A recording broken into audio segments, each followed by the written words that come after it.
Individuati nelle ore scorse in due distinte operazioni dei carabinieri del Comando Provinciale di Treviso i presunti responsabili di reati in chiesa della Marca trevigiana. I militari dell'Arma di Castelfranco Veneto hanno arrestato in flagranza per furto aggravato in concorso un italiano 44enne con obbligo di dimora nel Monzese e un 28enne rumeno.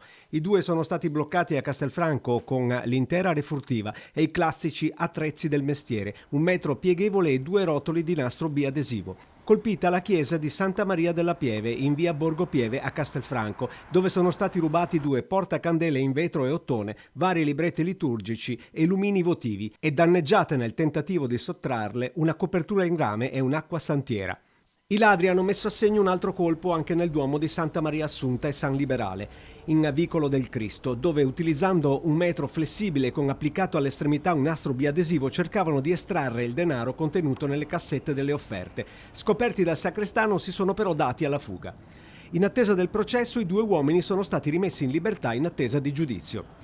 Si ruba in chiesa anche a Zerobranco, dove i carabinieri della stazione locale hanno deferito in stato di libertà un 58enne trevigiano che in più circostanze nei mesi di ottobre e novembre si era impossessato di 300 euro, prelevandoli dalle cassette per le offerte della chiesa di San Giorgio Quinto di Treviso, usando, come nei casi precedentemente descritti, una barra flessibile e una sostanza adesiva al suo apice.